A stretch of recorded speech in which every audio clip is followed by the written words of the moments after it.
Well, hello and welcome to GratitudeSpace Radio. How you doing today, Dr. Beth? I'm great. Thank you so much for having me. Oh, you're welcome. I'm so glad we could do this. I feel like this is definitely one of the longest the longest waiting interviews. So I appreciate, I was sharing for everybody, we connected last year and then things get kind of busy and emails got jumbled. And here, I guess a couple of weeks ago, you wrote me back and was like, would you like to do this? And I was like, yeah, for sure. And here we are. I'm so grateful for that opportunity. It's terrific. Yeah, thanks. I thought if you would like to start, to just tell the people a little bit about yourself, that'd be a great place to begin. Sure, absolutely. So I'm Beth Frates, and I am a physician. I work primarily in lifestyle medicine now, and you may be wondering, what is lifestyle medicine? It's a burgeoning area of medicine that uses prescriptions in exercise, nutrition, sleep, stress resiliency, social connection, and substance use elimination or moderation, depending on what's needed. And we write these prescriptions for health, well-being, and thriving. Turns out these prescriptions can also treat many chronic conditions like diabetes, high blood pressure, and even issues with weight can be helped with this type of medicine, lifestyle medicine. I myself got into this area and even medicine, actually becoming a physician, because my dad had a heart attack and stroke. So a lot of my work in the past years, since 1987 or something, has been around figuring out how we can live and thrive and prevent health setbacks like I experienced with my dad. That's beautiful. I love prevention. I guess obviously I don't have a doctorate, but I try to prescribe. I prescribe gratitude as a daily practice to everyone. For what I do. So obviously, again, I don't have a PhD, but it's a healthy lifestyle. I partake in gratitude every day, and I assist others in hoping to create a space that allows people to be grateful. So I completely feel you. I think the prevention, obviously, like you're saying, these things you can do besides taking medicine or going to a doctor, obviously have a huge effect on your well-being, how you're feeling. And obviously you've studied all this. So you understand the full mechanics of it, where I'm just a very light, I'm a top surface type guy. I don't have the background, but I definitely agree that prevention and, for somebody that wants to, just kind of look at how do you, for example, if you're walking around and you're just seeing the negativity all around you and you're seeing the bad, you're only looking at the ugly, like what, that's where I go, well, what can you be grateful for? It's just a misdirection of thought, right? I'm trying to take somebody out of a negative space and put them in a positive space. And like you said, that could be, you do that in many different ways. There's different ways to do that. My tool obviously is gratitude, but, like I said, somebody taking a walk or going for exercise or just, with your, actually, I know I'm just kind of I feel like I'm kind of going. I wanted to step back and just say real quick. Before I moved on, I wanted to thank our friend Sean Anderson for connecting us. I like to step in and go, I like to express gratitude for the connect. I'm obviously grateful we're here connecting, but I like to step back and go, how did this happen? And share a little gratitude. So, I have doing two layers with me. I could go, my mentor, Bobby Kuntz. He just shared Sean Anderson with me. It was like, you should reach out to this guy. This guy would be a great person for you to interview. He definitely gets gratitude. And the next thing I know, I'm talking with Sean, and then he did a wonderful interview for my website. And then I just, he's just such a friendly guy. I think it was weeks later, I think I wrote and I just said, do you know any people that might be interested in, being interviewed? And he is like, sure. How many would you like me to, basically he was like, yes, how many would you like to start with? And he started listening to people, and I said, well, that sounds, give a group of 4 people, and you were one of the people that was in that group. So that's how, and he said some wonderfully beautiful words about you that I was trying to share with you last time we talked, but you're like, no, I don't want to blush over it.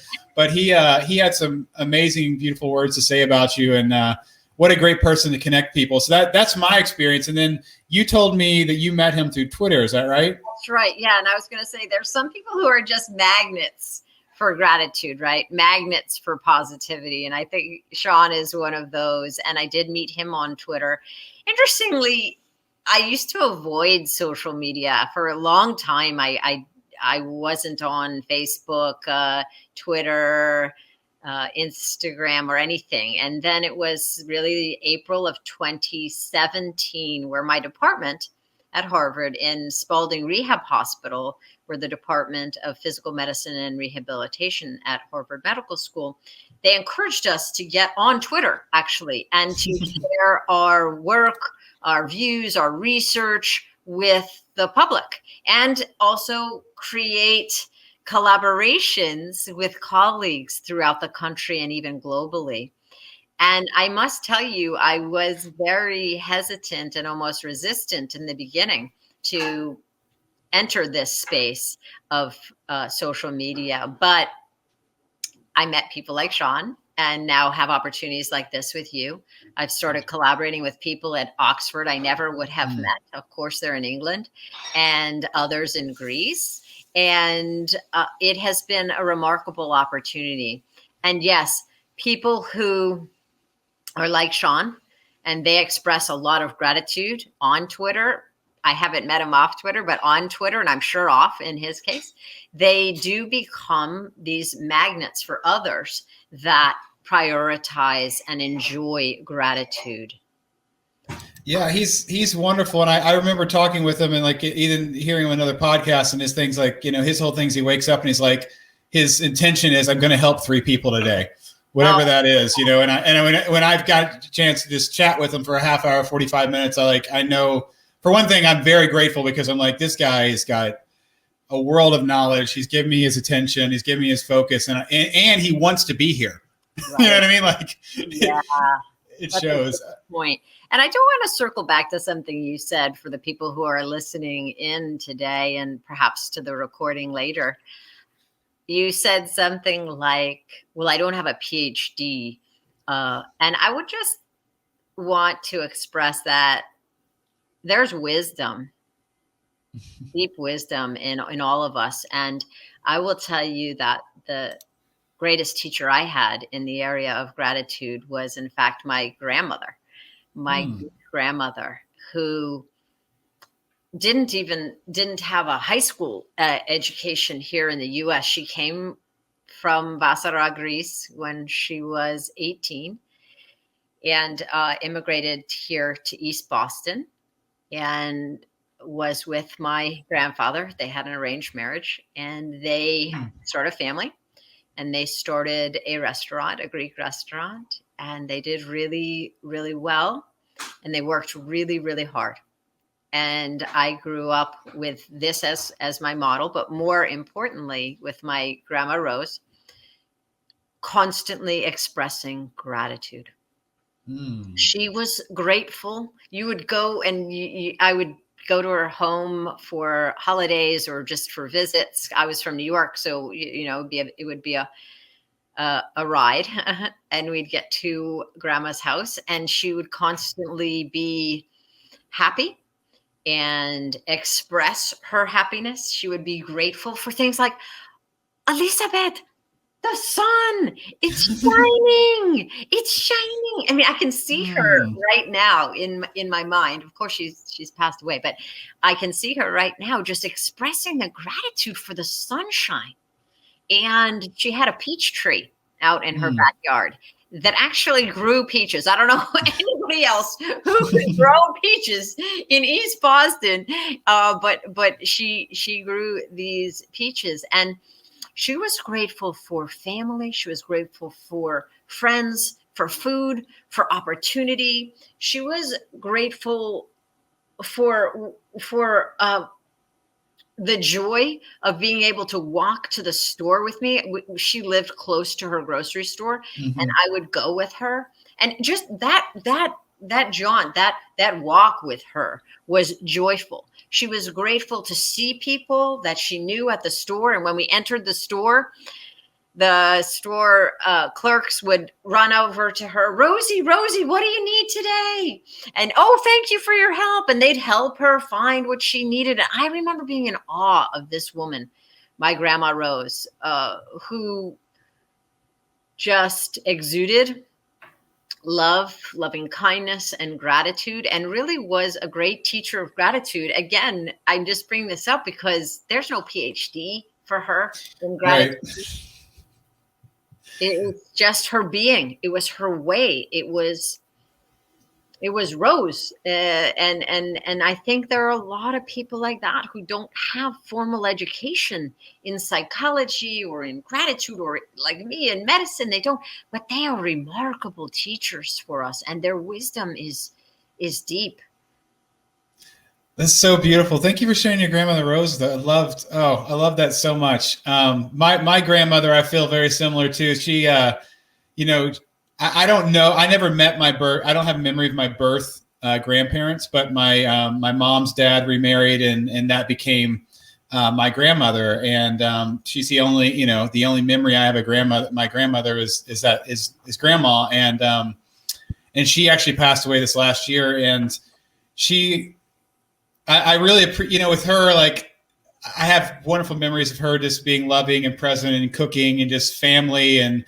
But in the later years, my grandfather passed away. I have, memories of us just spending time together, just the two of us, which wasn't the way it really was. That didn't occur until after my grandfather passed away. It was, I'm going to go visit grandma now. It's just me and her. And I just appreciated that she was so present with me. I felt like, she'd lived such a long life. She'd buried 2 husbands, had 2 different families, but yet when I was with her, like, she was with me. I felt that obvious presence you get with somebody who is really with you.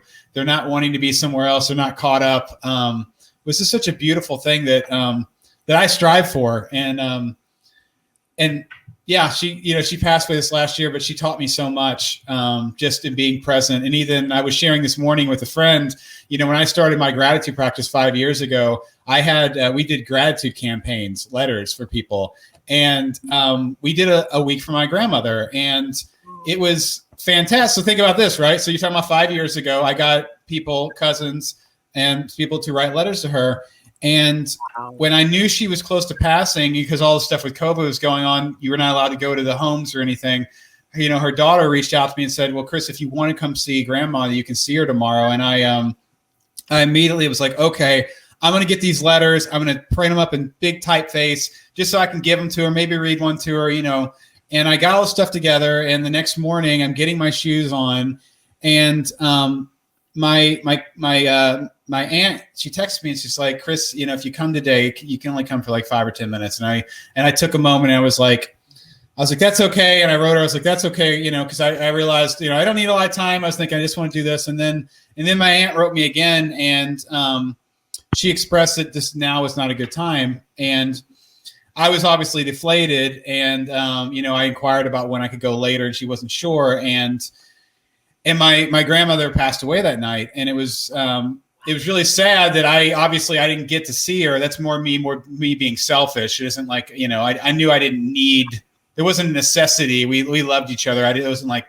last words, but I thought, well, that really stinks. I had this thing in my mind, but my sister, then my sister allowed me to appreciate this situation where she said, you and grandmother loved each other. You didn't need to see her on death's bed. You didn't need that. Right. She's like, you have a memory of her the way she was, and you didn't need to see that. And I completely agree with her. I didn't need that. And I was even talking this morning thinking, I didn't need to see my mom in the hospice bed after she passed away. I didn't need to see that. I totally didn't need to see that. You know what I mean? So I was even refraining this morning going, well, I'm really grateful in this situation, even though I was so gun-ho to get there, that I didn't get there, and that was obviously my grandmother saying, don't have Chris come. That was that was directly from her. But speaking to a gift she gave me specifically out of the situation, so I come back around to it, is that day, like the cousin, the grandchildren started posting things on Facebook, and I already had these letters, right? I already had the emails up. So what I was doing, I was copying, I was pasting them in these posts. And what really clicked to me, which really amazed this experience was when you do share gratitude, it's a really beautiful moment you create. And if you can make it something tangible like a letter, it becomes something that can cross time. But so in this situation, I know this is exactly what happened. I know it is. My one of the grandchildren, they maybe have a memory of writing this, maybe, right? They don't remember what they wrote, but as soon as they read it, it was a whole new memory, a whole new effect, a whole new moment to be grateful, right? Like, and that's the power, and that's what made me go, the power of like when you create these, I call it gratitude art, are these gratitude moments that can be shared, from anybody to anybody, like it has the potential to come back at you, create a whole new memory, and allow that love to come back up, and me reading those letters, and I know putting those letters down, it's powerful, that's, to me, that's my own little doctor, my practice is if I can bring around these things that, how can I in my life incorporate gratitude back in that I've already expressed, or things that, in the daily practice. So, she taught me that. I think it's a powerful thing. And I'm always working back in my mind is, I want to create the moment, right? I want to insist to create the moment, but I want the moment to land. And then now I'm in the back of my head, like, I want the moment to live forever. I want to assist in that process, right? So, that's beautiful. I want the moment to live forever.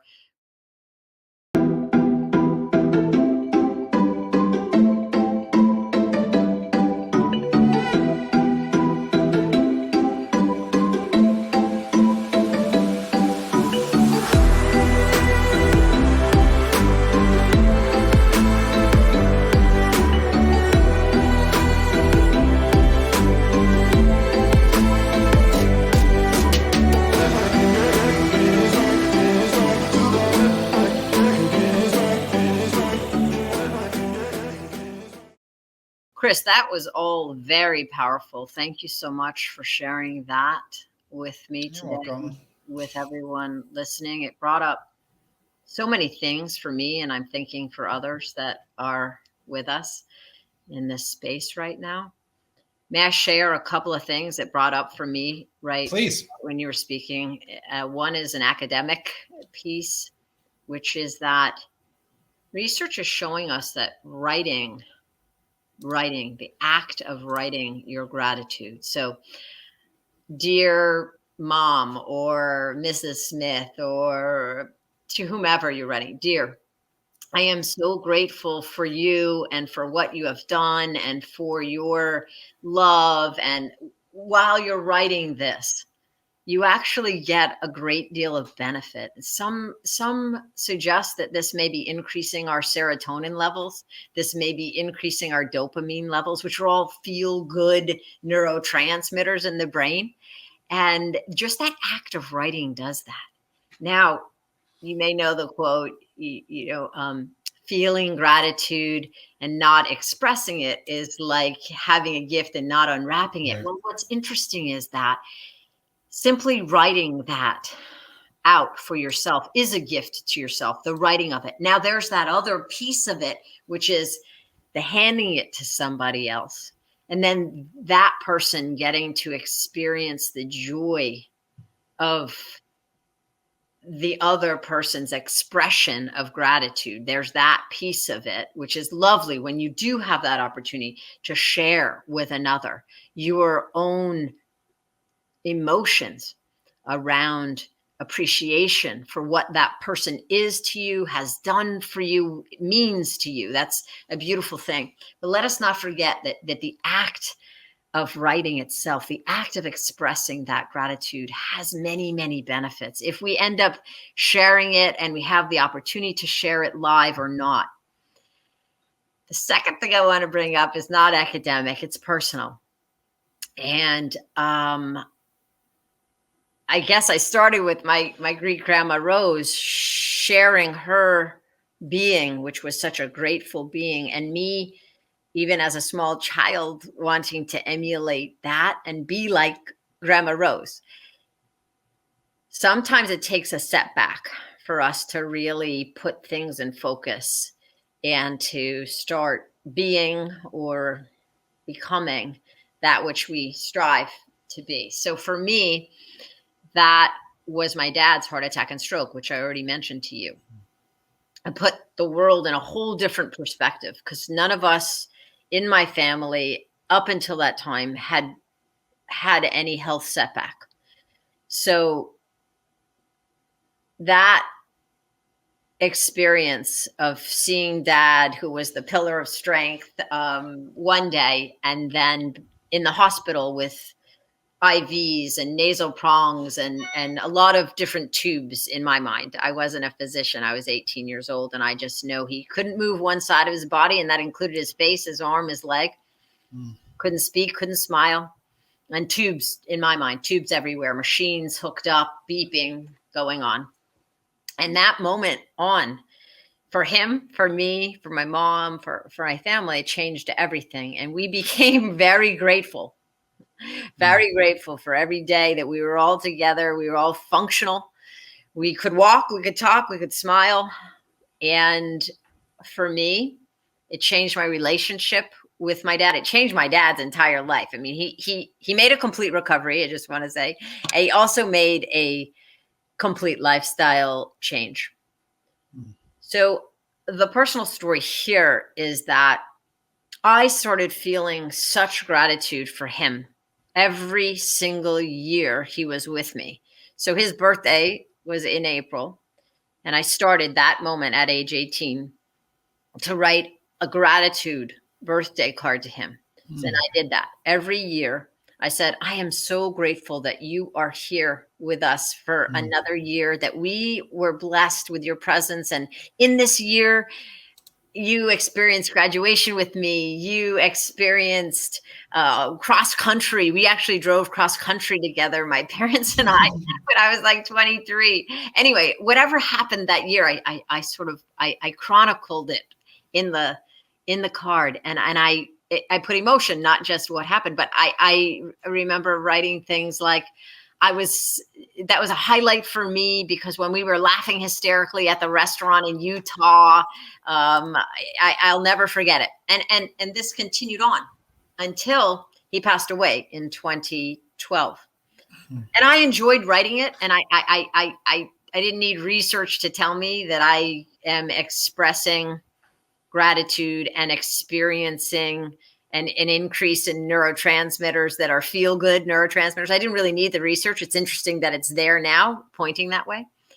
But what I want to say is, so my dad did pass away, and my brother and I were cleaning up the house, and also, by the way, looking for the will, which apparently we couldn't find anywhere. But anyway, that's a different story. So we were looking all over for the will, and we were going through Dad's closets, and my brother suddenly says, "Oh, what's this?" And it was one of his file systems. He had a lot of different filing systems. And he said, wait, what is this? And then he said, these are all cards. These are cards. Wait, they're from you. And then I said, wait, let me see that. And I looked at his file cabinet, his file system. And he had every card since 1980, I think it was 7 to 2012, lined up in order. In fact, he had the last one from 2012 in there at the top. And I had just written it in April, and it was at that time September. Now, when Dad got these cards from me, he was always grateful.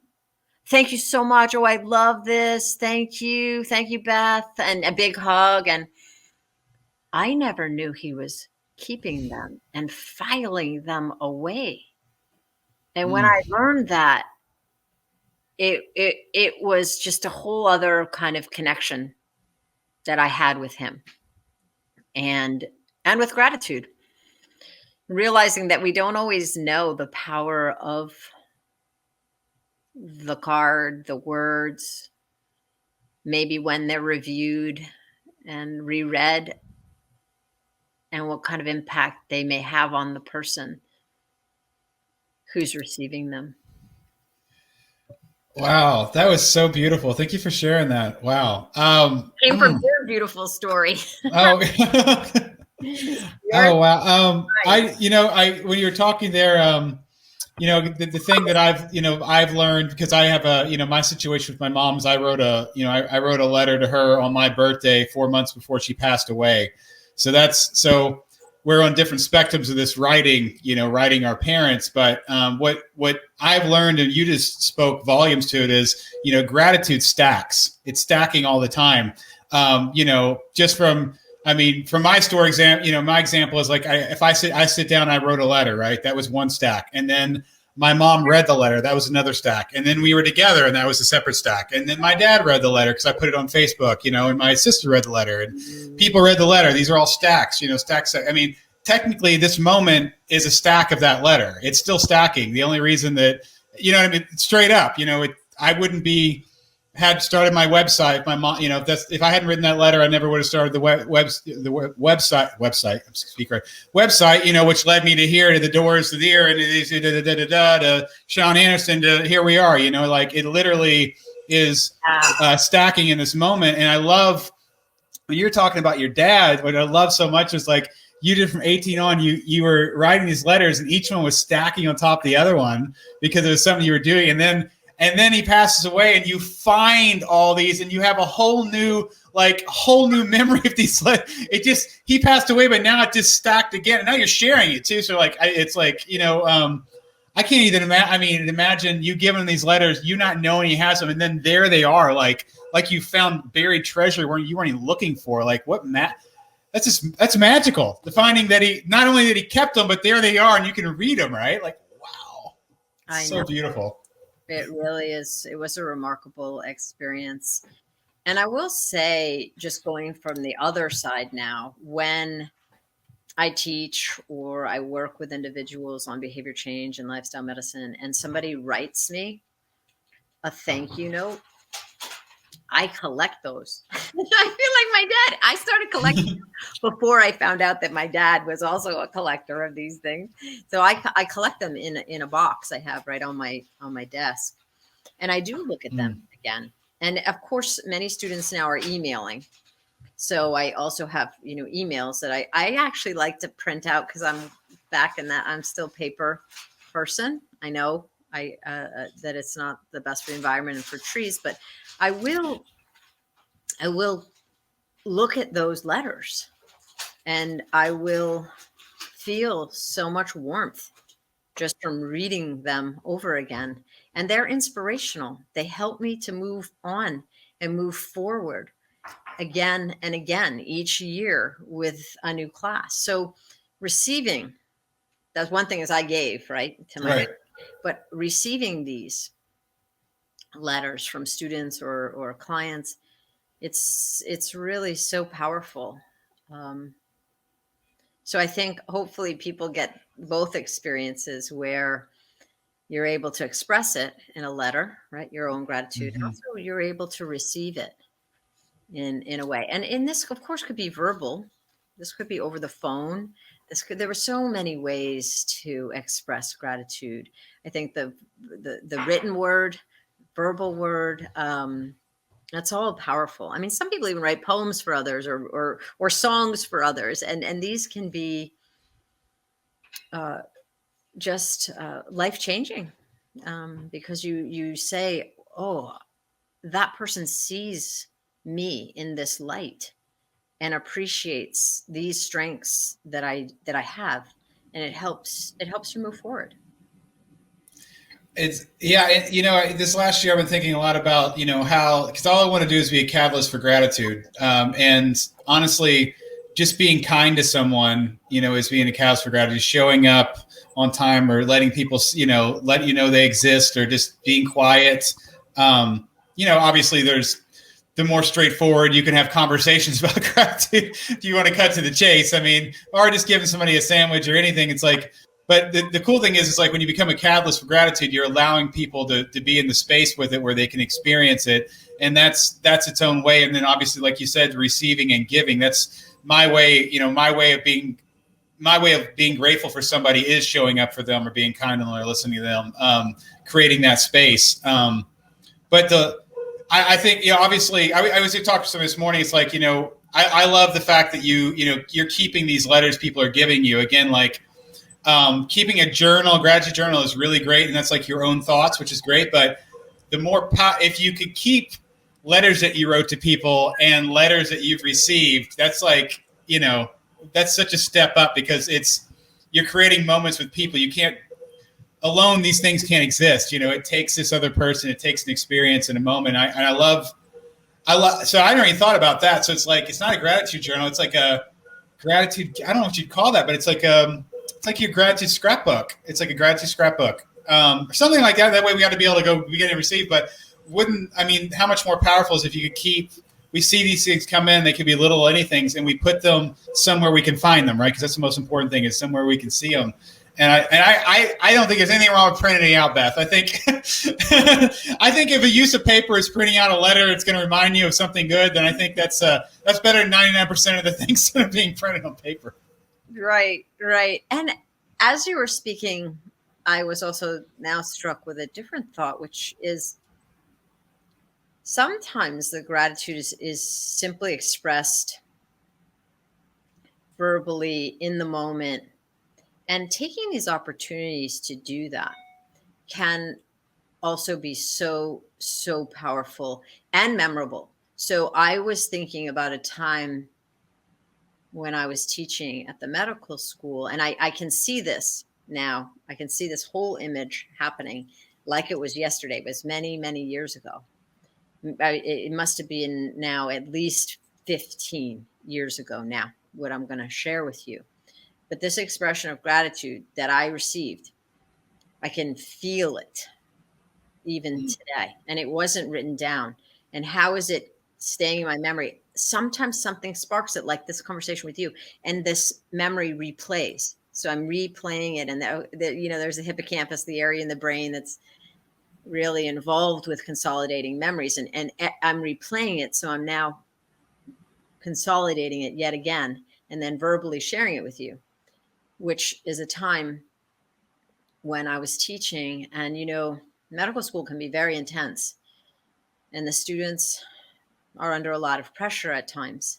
And at this particular time when I was teaching, had a small group of 8 students for about 8 weeks. And we were going over cases, and I got to know them fairly well. And this one student was changing. I'm not a psychiatrist. But her behavior was changing. It was our last class. Everybody was stressed. The exam was coming up. She was leaving, coming back in the middle of the class. Looks to me teary, but not actually crying. But if you look closely, you think that maybe she was tearing and maybe she's a little red, but you don't want to look too much. You don't want to call attention because she's obviously trying to manage something, and we're in the middle of class. And something struck me that class, I guess, because of what was going on. And I just said to her, call her Michelle. That's not her name. But anyway, call her Michelle. Michelle, do you mind staying a little bit after? Do you have time? And she said yes. And we dug into what was going on. And she was very sad.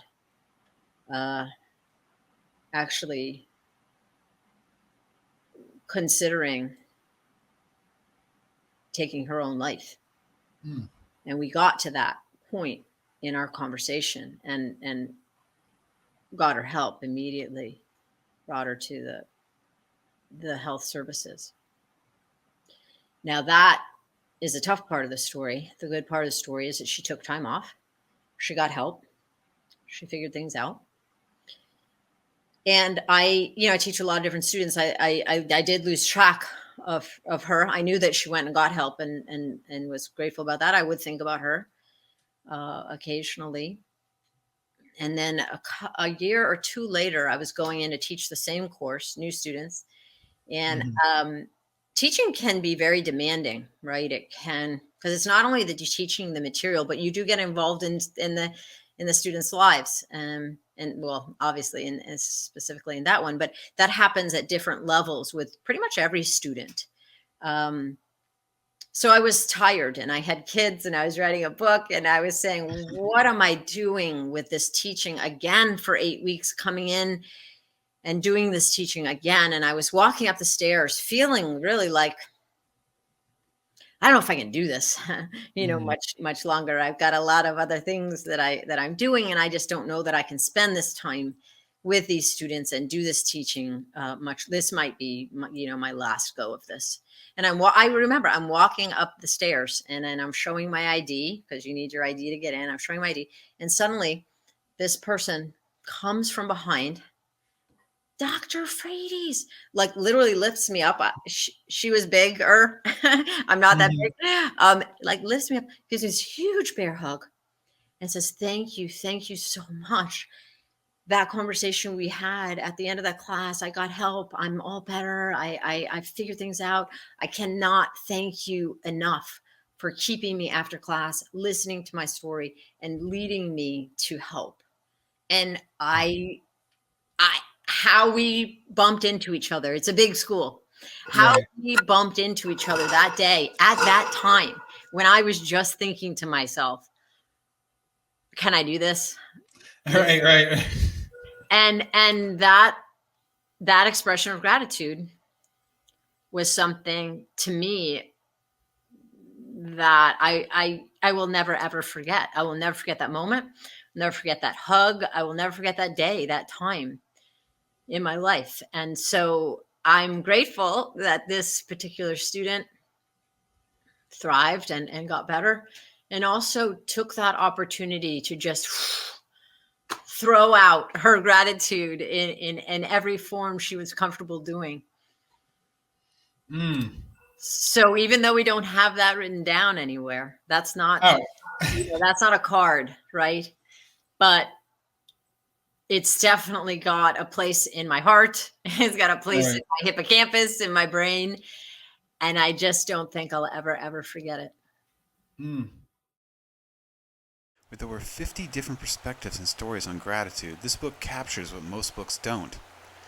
The secret sauce is in the number of voices and stories where you'll be sure to find a personal connection to so many as I did.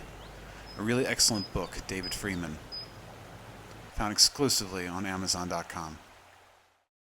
Thank you for sharing that. That was beautiful. That's so beautiful. I love how it's just, I was, to say you were being a catalyst for gratitude. You were being present, and you noticed this person because you were being present and you weren't everywhere else in your mind as we can be. You just noticed something was off because you're who you are.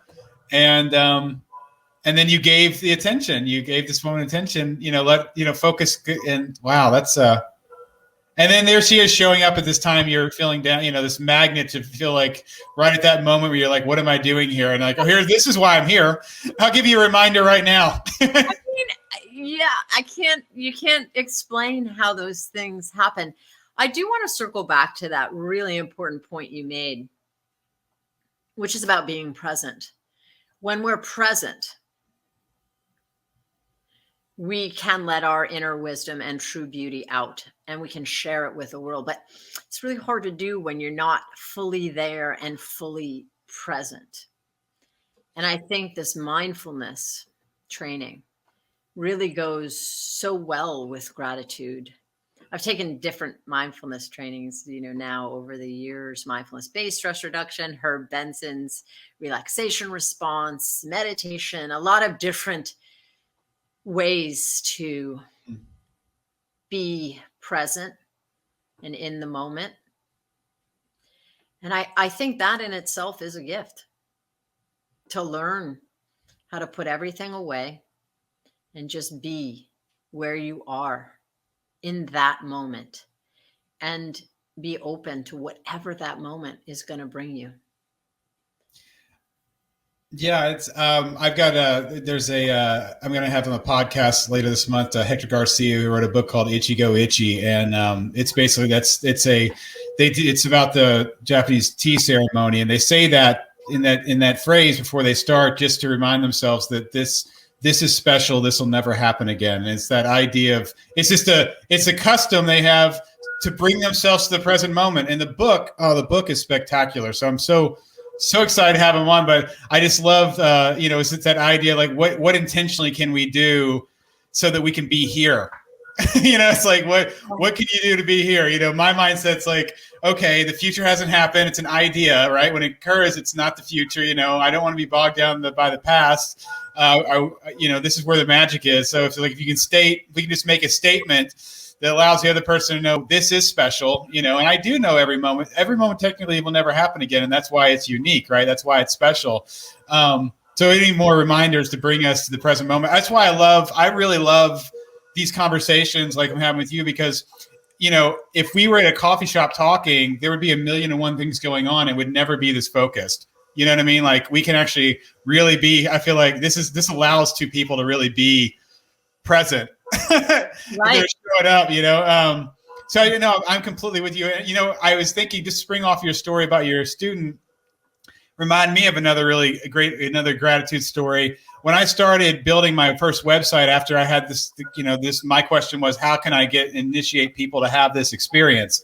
I started going to Starbucks, like how there's like 20 Starbucks. I chose one of them, and I started going there every 6 a.m. every morning, working on my website, talking to people about my experience, sharing my story with my mother. That was actually my first gratitude practice, was building this website and thinking, and how can I initiate people?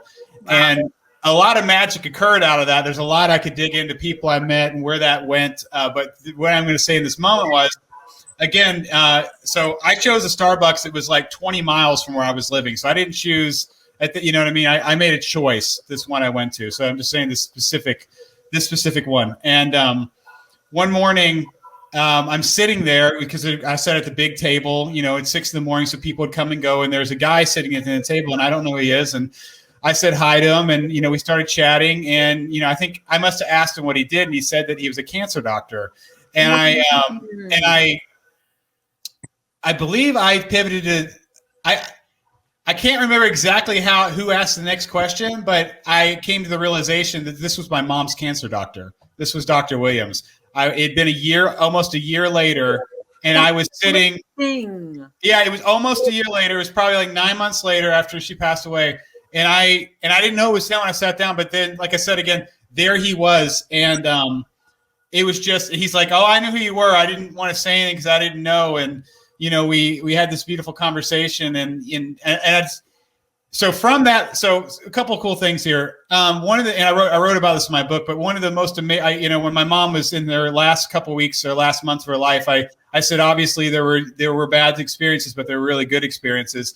And one of the best experiences and memories I have of this traumatic moments was the day that they were going to tell my mom that medically they couldn't do anything more. Dr. Williams sat down with us there in the hospital room with me and my dad, my sister, and my brother-in-law.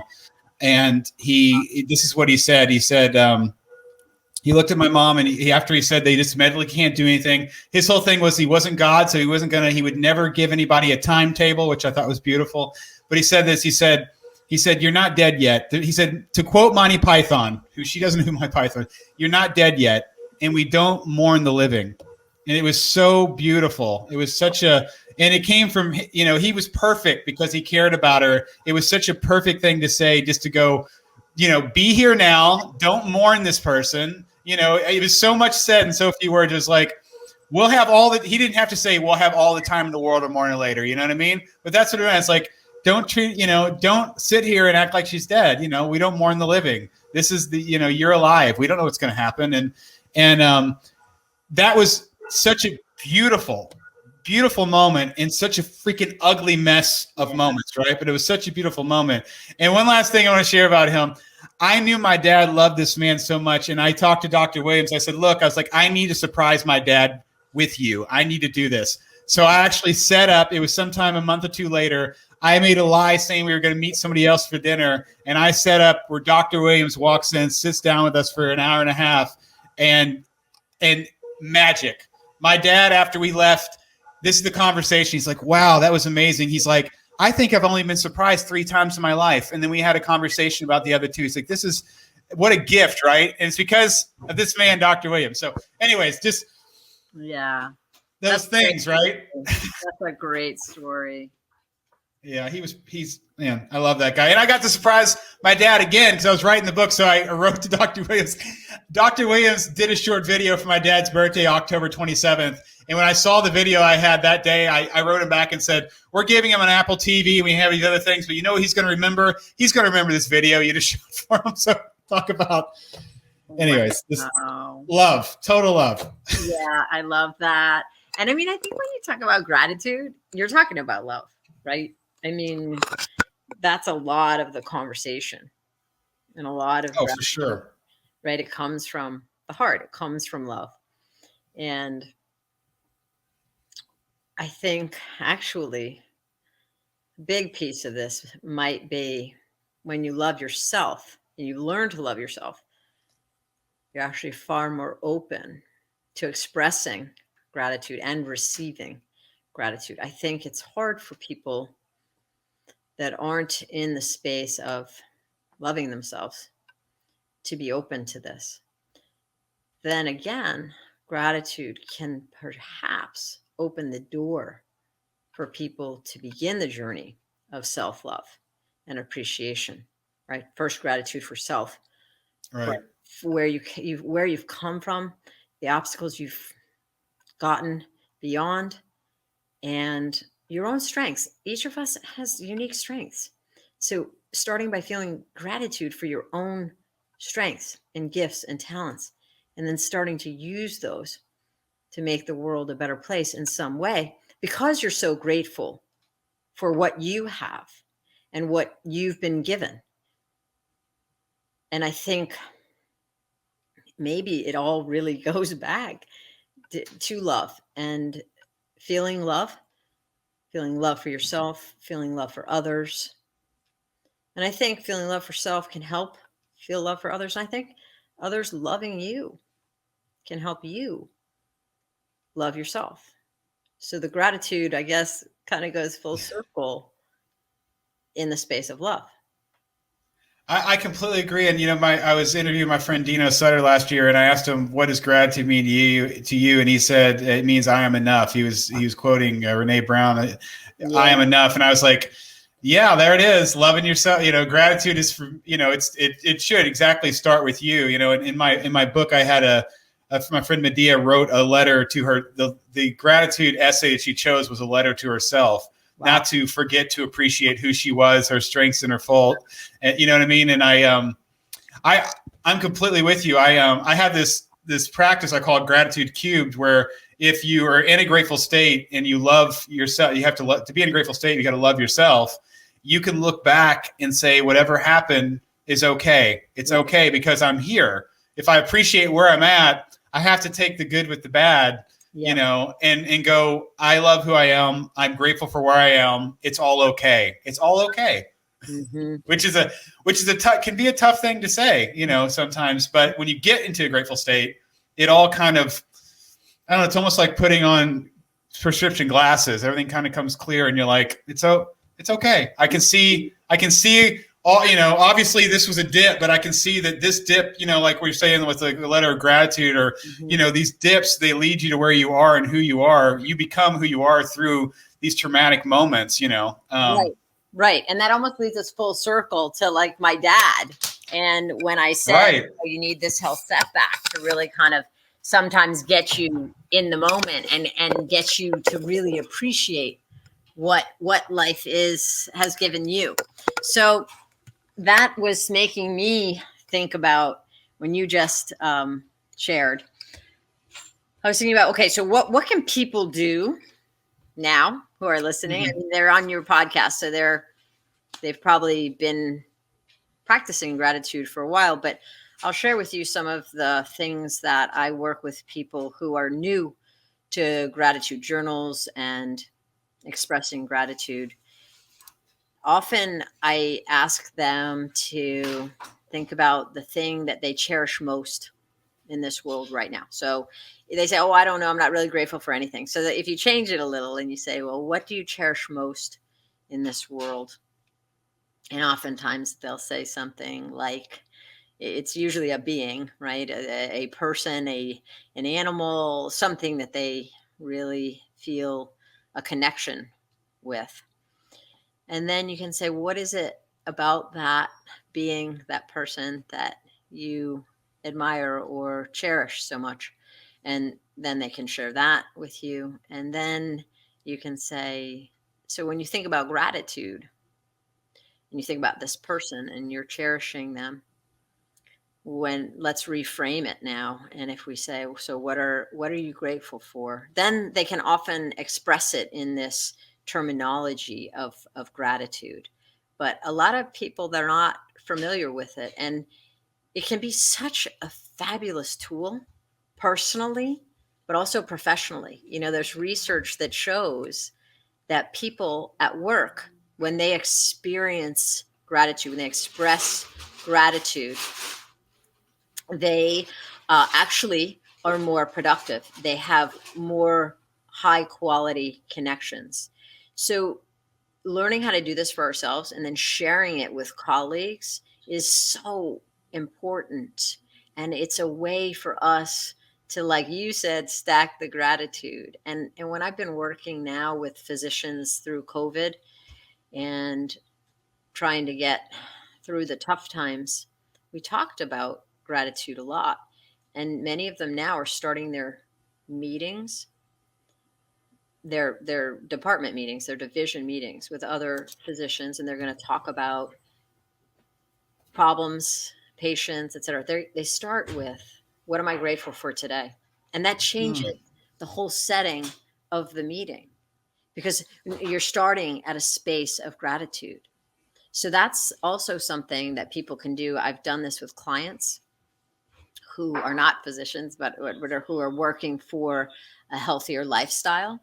And what we've done there is, at family dinners, you start the dinner with, what are you grateful for today?